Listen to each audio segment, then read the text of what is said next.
in July, just next month, the HKTDC is organizing an international sourcing show, the ISS. So the physical format will be from the 5th to 8th in July at the Hong Kong Convention Exhibition Center in Hong Kong, whereas the virtual version will be from 5th to the 15th of July on the Click to Match platform. There will be 7 trade fairs combined on this international sourcing show, including electronics, lighting, gift, houseware, fashion, home textile, and print pack.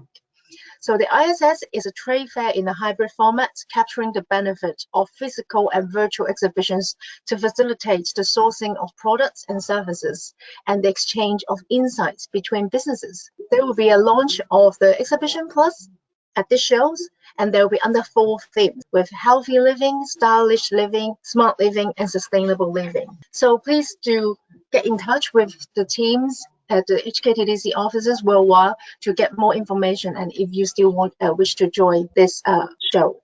And HKTDC.com Sourcing is the Hong Kong's first large-scale B2B marketing platform, introduced by us, the HKTDC, in 2000. As a trusted online marketplace operated by the statutory organization ourselves, we connect buyers and suppliers around the world with our buyers-driven business matching expertise and professional customer support teams, helping you to expand your business with mainland China, Asia, and the world. And so far, the platform has brought together more than 130,000 suppliers and over 2 million buyers around the world, facilitating 24 million business connections a year. The platform was revamped in October 2020 and gaining the traction of strong growth on the website visit and buyers' inquiries since the launch 2 years ago. And what's more, check out our blog website called News Bites to catch up with the latest sourcing news and trends to facilitate your planning. Sourcing experts around the world are invited to contribute articles and speak for webinars regularly to share tips of sourcing in different aspects and industries. So do visit us at sourcing.hktdc.com. And there's a QR code where you can scan to get more information too. And now we're moving on to the webinar part, and we are welcoming any questions for the speakers. So if you're using mobile device, please touch the questions at the bottom of the screen, at the bottom, and input your questions. And if you're using a desktop, please also click on the question on the right-hand side and input your questions. And now please allow me to just give a brief introduction about our speakers. Mr. Richard Lau, the CEO of Dragon Sourcing. Richard is the CEO and co-founder of Dragon Sourcing and has over 30 years of consulting and operational experience. Prior to finding Dragon Sourcing, Richard had worked for a range of blue-chip consultancies, including Booz Allen and Hamilton in London and Accenture, and managed large international procurement programs across a variety of industries, including automotive, chemicals, FMCG, electronics, paper and financial services, etc. So welcome, Richard. The floor is yours. Hi, Daisy. Thank you for this introduction. I hope everybody can hear me. And I hope that people can actually see my screen. Yes, so very briefly about myself. Daisy said I've been in procurement for a long time, in consulting and in industry. In consulting, I was a partner at Booz Allen and a managing partner for sourcing at Accenture. And in industry, I was with Philips, running all of the indirect procurement for them globally. And so basically, I started Dragon Sourcing in 2005, so something like 17, 18 years ago. And I'm not going to spend too much time on Dragon Sourcing, just a couple of minutes. There's a quick video if you want to actually get a bit more information about us. You can go on our website and you will see there is a short introductory video that you can look at, and it will give you some good background information. But basically, you know, we do procurement intelligence. This is like market research type work. Most of what we do is global sourcing to help clients to identify, qualify, and manage suppliers in all of the important emerging markets. We also do procurement outsourcing, outsourcing of IPOs, of buying offices for clients, and hence we can run those offices for them on an ongoing basis. Very briefly in terms of where we operate, so we truly try to cover most of the important supply markets in the emerging markets in red. The red dots is where we source from. So mainly, of course, in Asia, India, China, and Southeast Asia, but also a lot in Eastern Europe, in Turkey, increasingly now in Africa. And then we do a lot of work also in Mexico for the North American market, and sometimes also in South America, Brazil, and Argentina. Who do we work for? Well, we work for a range of clients. We're not specialized in any particular sector. So we work for clients in industrials, in food and beverage, in all different types of consumer goods, in retail, in automotive, in mining, in construction, packaging, chemicals, energy, pharmaceuticals. And then also, even though we don't have many names there, increasingly you can see on the bottom right-hand side the e-commerce. There might be many e-commerce people watching today. But we're doing a lot more work now in e-commerce. It's of course a growing segment of the market, particularly with the appearance of what is called e-commerce aggregators. These are companies that are buying out many e-commerce companies and really creating scale in the game. Those types of companies are in need of global sourcing support to provide scale in their procurement. So that's enough said about drug and sourcing and about myself. And so the topic for today is to try to give you a few hints, a few good practices for sourcing from China. Many of these hints and practices can be applied, of course, outside of China. It's not limited to China, but a lot of the work we do is in China. And so it's, of course, very relevant to the situation in China. If time permits, at the end of this section, I will take you through a case study to try to illustrate with a concrete example how to apply these types of approaches. But to go through this discussion around best practices, what I've done here is laid out a very simplistic view of the key steps in sourcing. So we've broken it down into 3 phases, what we call an opportunity analysis phase, a second phase, supply selection and contracting, and the last phase around procurement operations. Other people would call it fulfillment of the orders. And so in a very simplistic way, if you want to do sourcing, you first, of course, have to understand your requirements. After that, you've got to identify potential suppliers. Once you've identified them, you've got to try to collect information about them to kind of pre-qualify them and maybe shortlist a reduced list of suppliers that could potentially be attractive for you. So this is like this initial phase, which we call here opportunity analysis. In the second phase, it's about collecting, I would say, more operational information from the supplier that you've shortlisted, through auditing them to verify that all the data that you've collected previously is confirmed by your actual visit to the facility of the supplier. It's of course critical to get samples to see if they can make products that are meeting the client's or your particular requirements. And then if all of those steps are successful, then of course you need to conduct final contract negotiations to see if you can agree terms and conditions in order to finally select the or multiple suppliers that you're going to be working with. And after that, then you go into operational mode where you've got to place orders, and then you've got to, of course, get involved with quality control of those orders, logistics management to ensure a good delivery.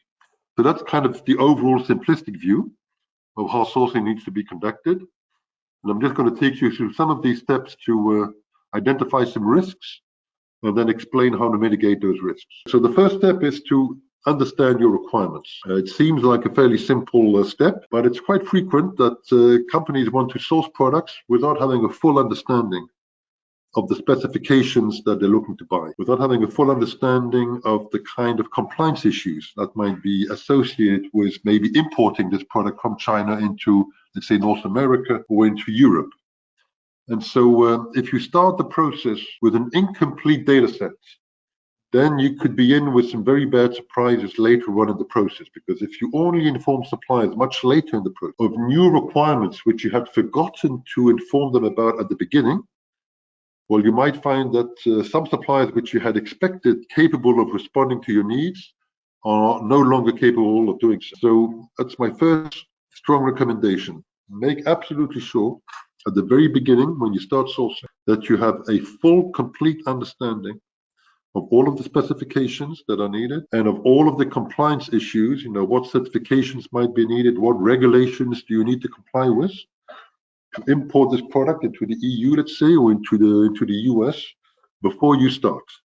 because otherwise you could be wasting a lot of your time and a lot of the supplies. The second step then, once you've got that initial understanding well laid out, it's to identify potential suppliers. So let's assume you're focusing on China. China is a huge country and it has a lot of suppliers, as we know. And it's really important not to limit yourself to, we know many companies that are just going on Alibaba and trying to find a few suppliers. Of course, it's a way of doing things.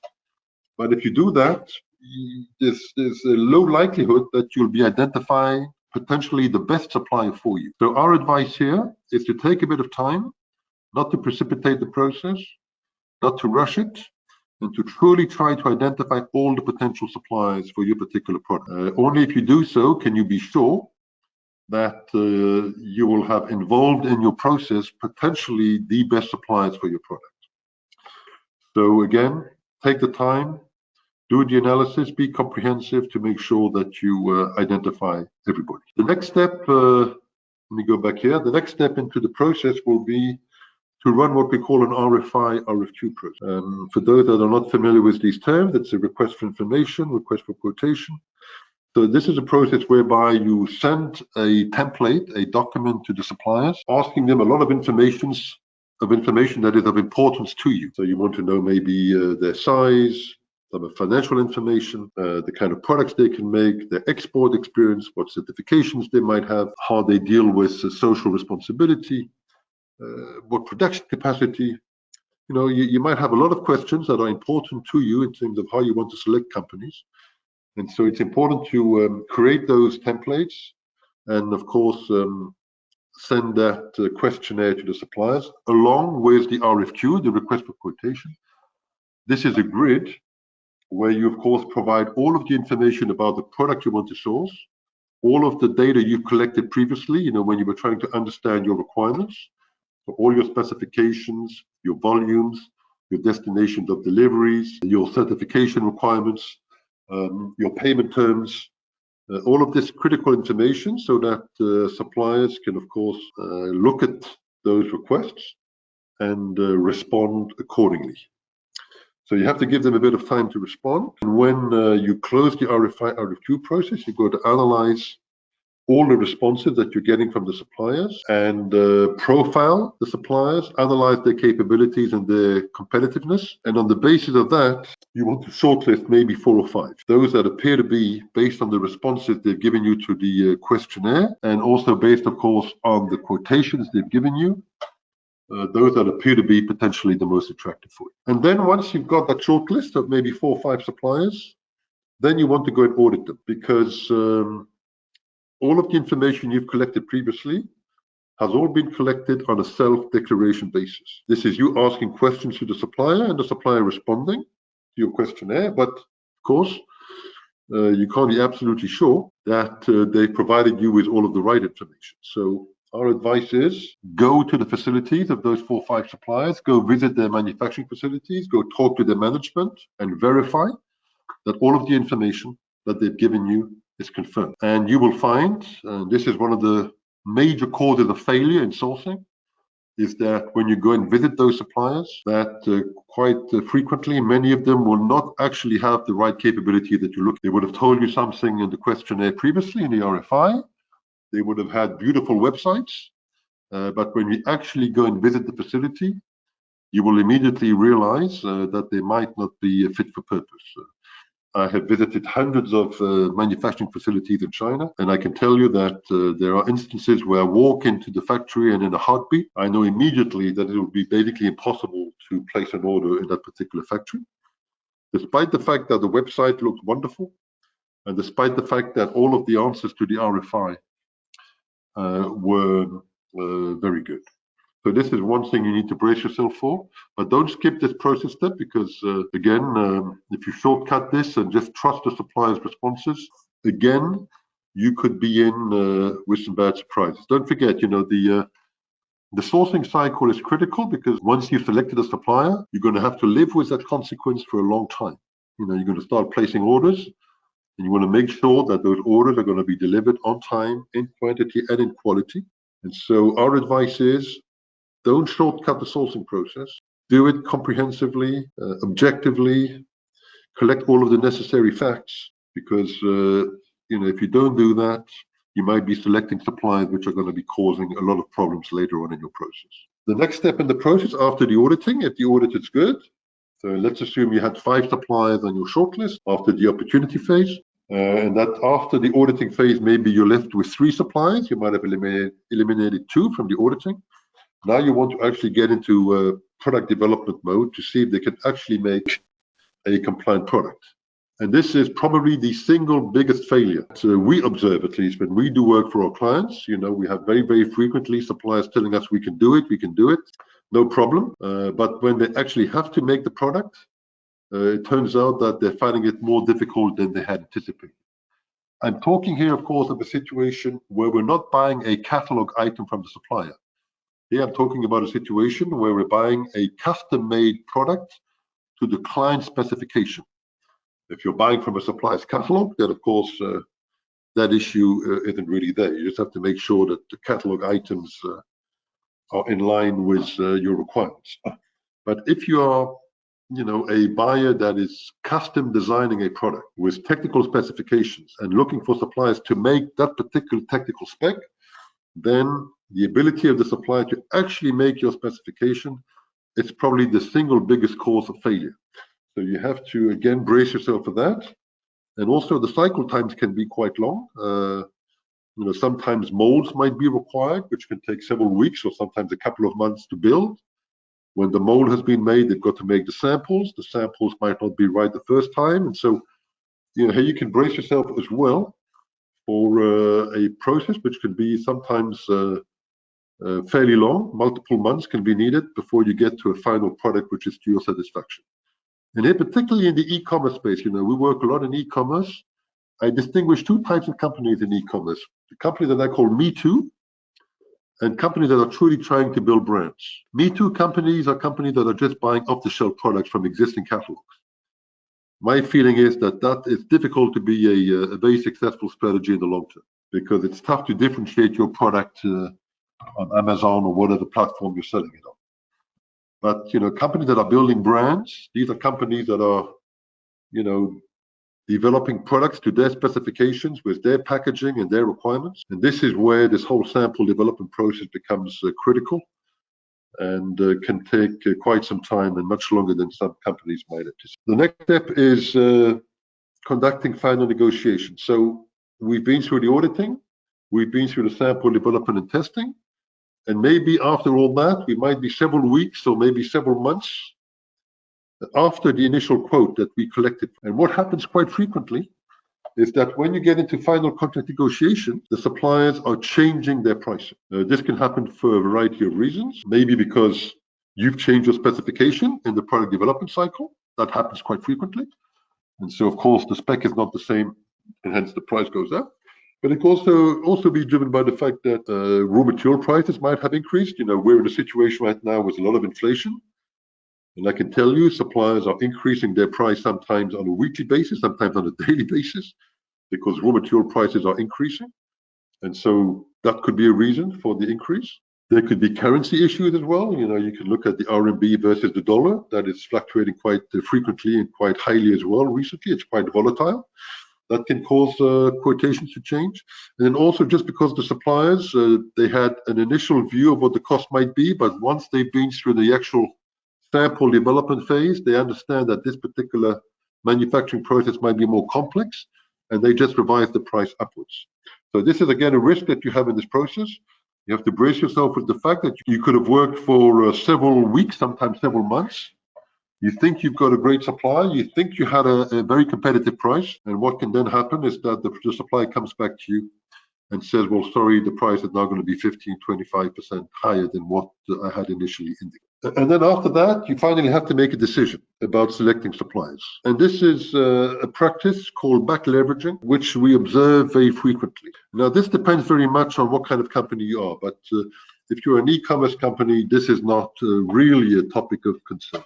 But if you're an industrial company that is looking to buy, let's say, from China or from Southeast Asia or from India or any other emerging market, they are currently buying, let's say, from Western Europe. They have suppliers established there. And the whole initiative is about trying to find new suppliers that are lower cost. And let's assume that at the end of the sourcing cycle, after the auditing, after the sample development, after the contract negotiations, the Chinese supplier is 25% cheaper than the European supplier. The temptation from many buyers in Europe and North America is to do what I call here back leveraging, is to go back to their current suppliers in North America or in Western Europe and to tell them, look, we now have an alternative supplier in China. They are 25% cheaper. And unless you reduce your price, we will shift the volume from your company to this new supplier in China. This is called back leveraging. The temptation is, of course, big to do this because very frequently the Western suppliers will move. They might not move completely. They might not go back totally to 25%, but maybe they'll reduce their price by 10% or 15%. And very frequently the buyers then will say, okay, thank you very much. I'll take the 10% reduction. And therefore I will achieve my targets for the year. I won't have any risk associated with moving from my existing supplier to a new supplier in China. And that's it. They give up on the Chinese supplier and stay with their incumbents. Short term, I understand the logic, but this is not the way to run your business longer term, because you will, of course, build a reputation in the Chinese market of somebody that is not serious.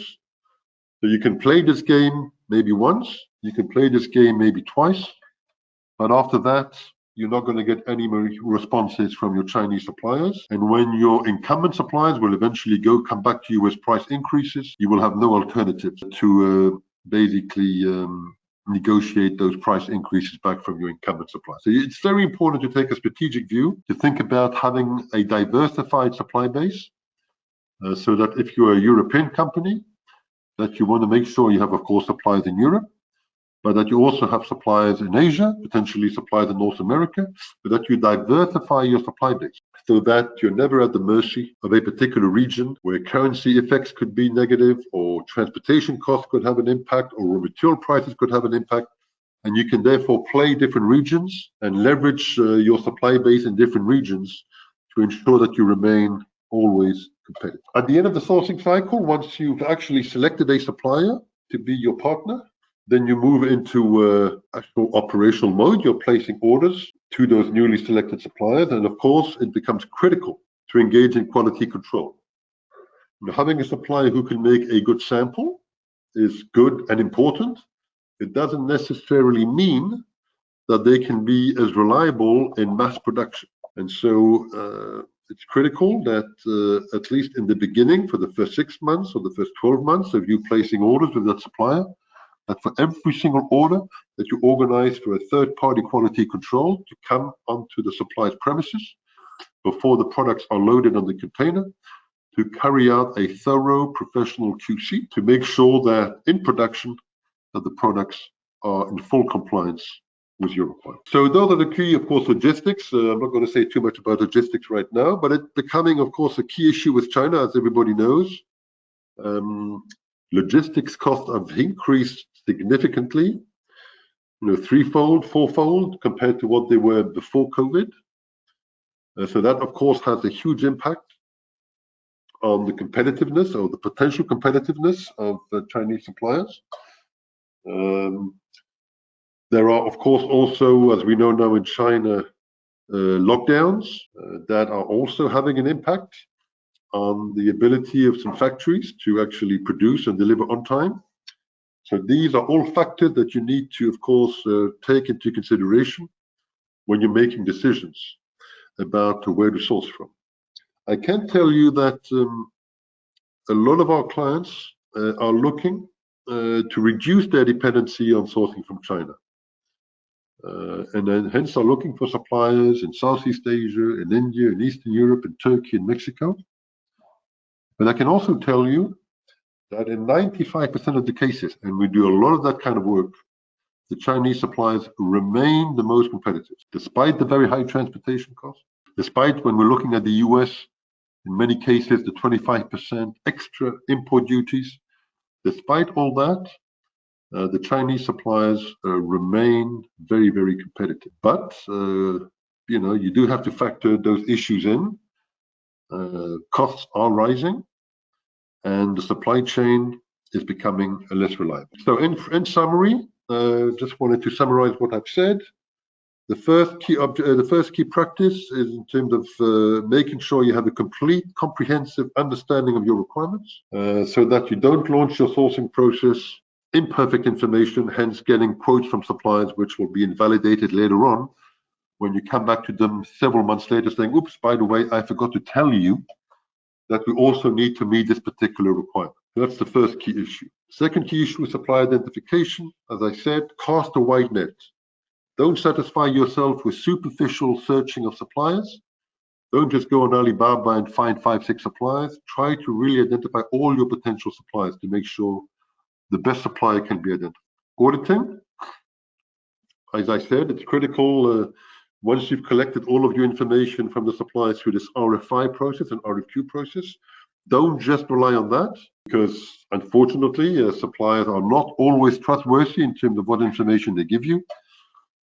Go and visit those suppliers, visit the factories, and sometimes you have to be ready to engage in what I call here supply development.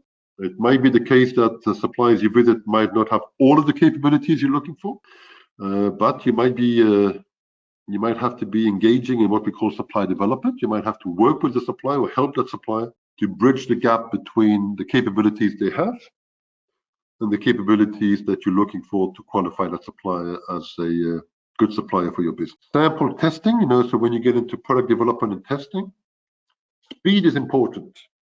Now, we've had many instances where, we've worked for clients and the samples are being sent to the client and they just sit on it for weeks on end without testing it, often because they need to run the product into their factories. I don't know if let's assume you're buying plastic film, wrapping film to wrap your products. Well, to test the product, the client has to test the product on their production lines. Well, production people at the client's factory are not always very happy to actually have to test new products. And so sometimes it can take weeks and weeks before the product is tested.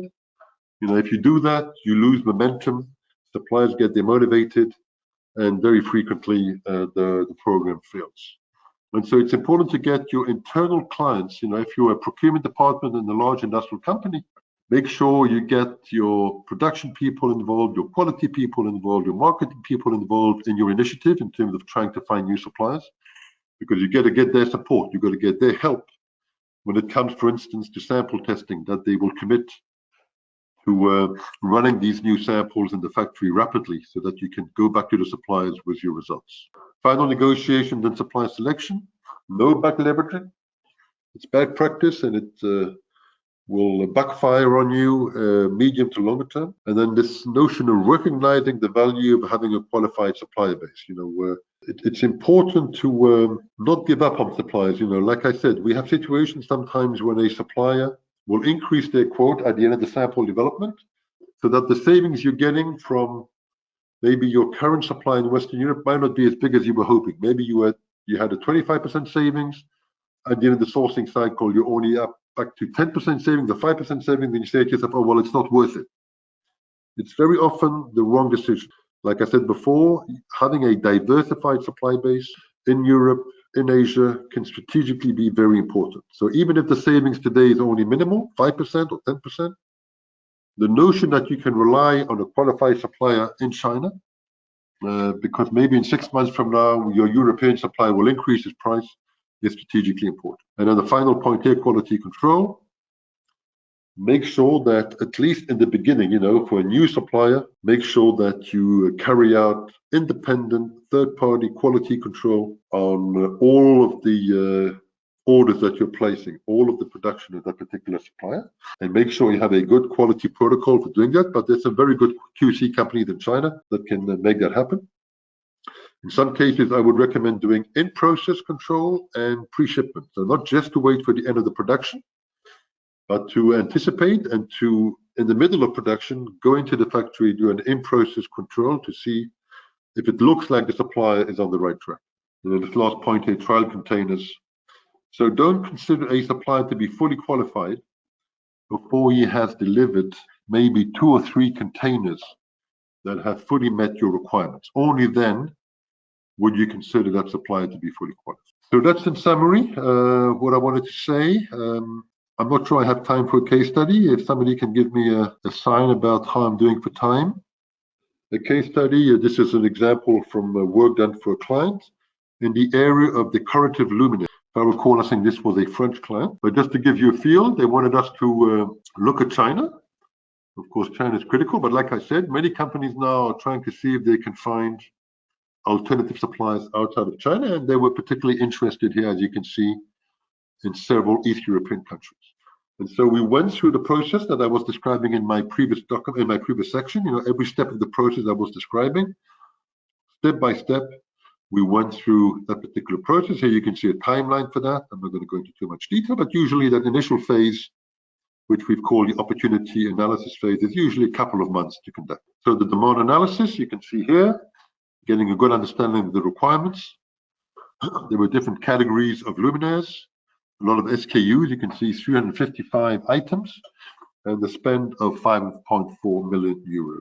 And you can see the different types of, well, these are brand names, so it's not going to speak to you, but these are different types of luminaires. And here you can see pictures of the kind of products we were talking about in terms of the luminaires they were looking to source.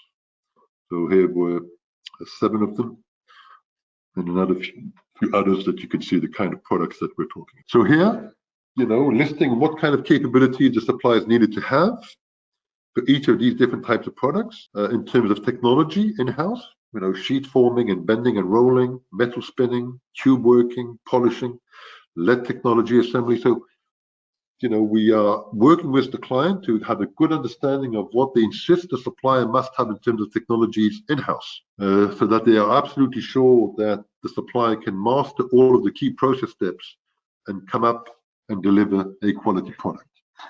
So this is an important step in the process to make sure you understand what it is you're looking for when you're looking for suppliers. And so we go through our process of building the long list, going through an initial phone screening process, going through the RFI, RFQ process, and then you can see the results of that. So we started with a list of 209 suppliers, and then going through the various steps, we eventually got 25 responses to the RFI, RFQ. And you can see it was heavily biased towards China. Of the 25 responses, 21 came from China, 4 came from Eastern Europe. And when we analyzed the responses and recommended suppliers for auditing, you can see that only Chinese suppliers in the end were recommended for auditing. It's a good example that I was just talking about before. Many clients are looking for alternatives to China when we look at Eastern Europe, but also when we look at Southeast Asia, or when we look at India, or when we look at Mexico. In many, many, many cases, the Chinese suppliers, the picture that you see here, comes back similarly, not necessarily the same numbers, but in terms of which country is coming out on top, it's very, very frequent that China is still coming back on top. So here, just to give you a feel for where the suppliers might be located. So we truly source all around China. So we don't limit ourselves to a particular region.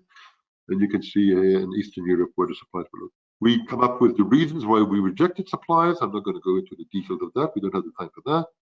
We go into the reasons why the supplier did not respond to the RFI, RFQ. And then we do the scoring of the suppliers. So remember, we asked them a lot of questions in the RFI. And so we use the responses to those questions to score them on a scale of 0 to 100. You can see some suppliers here scoring, the top supplier scoring 84. It's a very good score. And you can see some suppliers, particularly in Eastern Europe there, the Polish supplier was a 24 score, was an 8 score, sorry.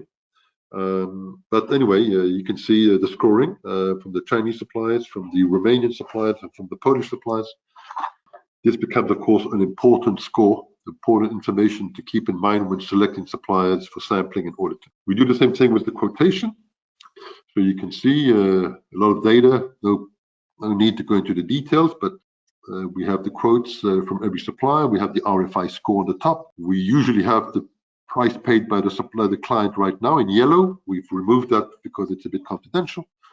But anyway, we lay out all of the quotations, and then we do an analysis, the competitiveness of the quotation in terms of savings that can be achieved. So you can see supplier 1 can achieve significant savings. We look at how many items he's quoted. We look at the RFI score. And so we take all of these criteria, and then on the basis of that, we make recommendations about which suppliers to include into the next step of the process. So I think we recommended, I forget, maybe 12 or 13, I forget. This is just a page with 5 suppliers and with some rationale as to why we are recommending those suppliers. And the next step after this is to go and audit those suppliers to verify, of course, that all of the information we've received from them is indeed correct. So that's it. That's a very, very rapid illustration of how to apply that kind of a process on a concrete example. So I'm going to pause there, and then if there are any questions, now I guess it's the time to go to the Q&A. Thank you, Richard. Thank you, Richard, for the very, very detailed and useful presentation. And I hope that the audience today can learn something and help you with your sourcing needs. So let's move on to the Q&A session. And we've been receiving quite a lot of questions for you, Richard. First one from Malaysia. How is the current situation in China in terms of supporting procurement sustainability in the global market? Well, let's put it this way. There are challenges with China. As I said, inflationary pressures. So costs are rising. That's a certainty. Transportation, as I said before, the transportation costs have risen dramatically. That's for sure. There are, of course, like I said, COVID-related issues right now. Hopefully those will disappear in the not too distant future, but it's having an impact, of course, on supply chain reliability. Let's not hide it as well. There are political tensions between China and the US, and also between China and the EU. So that's also playing a role, where, Western companies are looking to what we call decouple because they feel like they might be too dependent. So all these things are happening, which is making the sourcing from China more challenging than it used to be maybe 5 years ago. But like I said, and using that example, despite all that, China remains, I would say, an extremely attractive supply market for a lot of categories. Thank you, Richard. Thank you. And I hope that we answer the questions from our audience from Malaysia. So maybe let me just have a question from Europe, from Czech Republic. The question is, what's the best way to ensure reliability of my supplier? Where to look for reference, review, feedback from previous customers? Yeah, well, that's definitely, these are important questions to raise. So, when you go through what I was calling this RFI process, the request for information, so this is your opportunity to ask a lot of questions to your supplier. And of course, asking for client references is a critical question to ask. Asking for the export experience into, let's say, the EU market, if you're a Czech company, is a critical question to ask. So yes, these are of course very important, but not only. I mean, when you ask questions, you've got to ask questions about their quality systems, about the production capacity, about their technology, about their social responsibility. Of course, social responsibility is a key issue in Europe, of course. So you have to, of course, ask many different questions. And then, of course, I strongly advise to go and visit, like I said before, because, okay, asking a question is kind of simple, but you've got to reassure yourself that the suppliers have provided you with correct information. So my strong advice is to go and audit those suppliers and verify that all of the information is correct. Thank you, Richard. And maybe let me just pick a question from our live audience today. So one question is, could you give more details about the sampling process? Well, I mean, the sampling process can either be very simple or rather complex. Like I said, you've got two situations. One, if you're buying an off-the-shelf catalog item from the supplier, then you've got to pick the item from the supplier's catalog that's of interest. And then the supplier will ship it to you, and then you've got to test that product to see if it meets your requirements. So that's reasonably simple. If you are looking to buy a custom-made product, so you've got your own specifications, you've got your own designs, your own brand, and you want the supplier to make a product to those specifications. So it's not something that he's got already, that he's produced previously. The process will be more lengthy. You might want to include more than one supplier in that process because you can't be sure that he will succeed. Of course, that will depend on the cost of developing those samples. Like I said before, if molds are needed, molds can be quite expensive. So getting more than one supplier involved can be costly. So under that scenario, if you only want to select one, then I very strongly recommend auditing the supplier before. That you go and visit the factory, you go and visit the mold making facility, that you talk to management, that you really reassure yourselves that they truly have the capability, because once you start with making molds, it's going to be costly, it's going to be lengthy, and you want to maximize the likelihood that that will be successful down the road. So these are the two extreme situations. You can have a very simple situation where you're buying off-the-shelf items from a catalog. So nothing very wrong can happen other than the supplier product is not what you're looking for when you test it. To the other extreme, where you've got a highly customized product made to your technical specifications, where the supplier needs to develop new molds that can be expensive and lengthy to build. And there you've got to be extremely careful and very thorough before you select that supplier to make that kind of an investment. Thank you, Richard. And I think I've received quite a few questions from Bulgaria, Hong Kong, Colombia, on a very similar subject, is how to reduce transport cost, as we all know the price has gone up excessively at the moment. Yeah, I have the same question, Daisy. So look, yeah, unfortunately, I don't have a good answer to that question. You've got to, of course, like any other sourcing process, buying transportation is like buying anything else. So you, of course, have to, like any other service or any other product, you've got to conduct a professional sourcing process to identify the best freight forwarding companies. Different companies have different expertise and different competitiveness depending on where they deliver to. So you've got some very good companies for North America, good companies for Scandinavia, you've got good companies for Germany. So, you will have differences in pricing. And so you have to do a comprehensive and professional job in selecting your freight forwarding company. But, that might give you a variability of 5-10%, between the more competitive and the less competitive. But it's not going to offset the fact that those prices have increased by 3 times compared to what it was a couple of years ago. So against that, there's nothing much that can be done. But what can be done is to still make sure that you're getting the most competitive rates by doing a professional sourcing process, exactly the same approach, the one I was describing here. Whether you're buying a service, whether you're buying a product, you want to go through the same process to select the best supplier. Okay, thank you, Richard. Thank you for sharing your advice on these universal questions from everyone else. And now we have another question that, hi, Richard, do you have any advice to efficiently source new supplies from Asia without having the capacity to travel through facilities and exhibitions there? Well, if you can't physically go to either go to trade shows, or then the only option I can think of is you're using an agent. You must. I'm not saying that because we are an agent, but if you want to source from Asia, and you don't have a local team on the ground, and you can't travel there, and you can't go to trade shows, then of course you can try Alibaba. I mean, some people do it just on Alibaba. Okay. If you want to buy simple products, you can probably make that work. But like I said, if you are looking to buy more sophisticated branded products that are custom made to your specifications, I would not advise doing it that way. Then I would advise really working with a professional local agent that can help you. And now let's move to the next questions. Do most RFI and RFQ get a response when requested? Is the question whether suppliers will respond to the RFI, RFQ? Yeah, yes.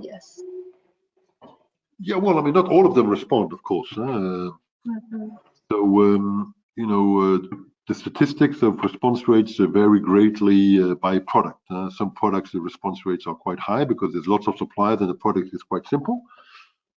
In other cases, the product is a lot more complex and the response rate is much lower. So that is what drives the response rate in terms of who will respond and who will not respond.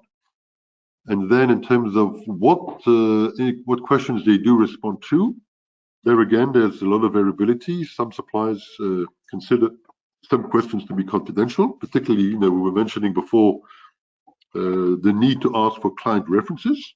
It's, of course, very useful information to have, but suppliers are not always willing to provide that information. They say it's confidential and they just decline to respond. So sometimes it's a sign that they don't have good references and they use it as an excuse.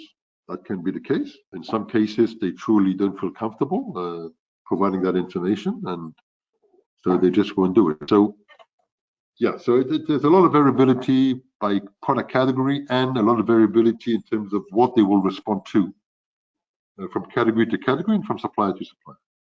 Okay, thank you. And Richard, I think we have about 4 minutes left. So maybe let me just share with the last question from the audience today. How to make sure that supplier fulfills orders per specification after cash down payment? Well, that comes back to this QC issue. I know that the payment terms in China, and not only in China, by the way, in most emerging markets, particularly at the beginning of a new relationship with a new supplier, it's typically 30% down payment and then 70% against a copy of the bill of lading.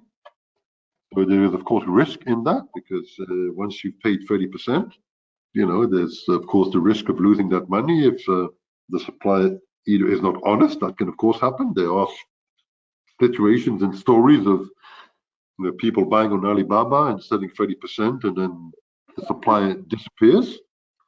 But of course, there are also issues of the supplier being very honest, but basically having a hard time meeting the quality. So that's why it's really critical to conduct quality control. Usually the 30% is enough to cover the material cost of the supplier.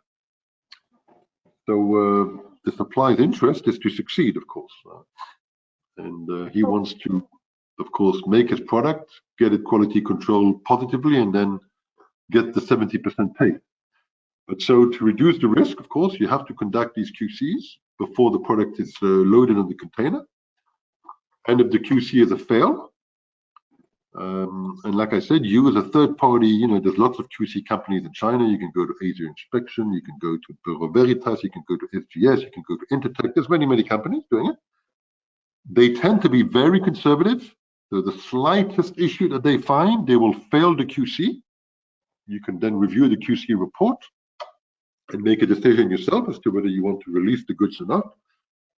But if you do the QC, there's a very, very low risk the QC would come back with a positive QC, and then when you receive the goods, that the goods are no good.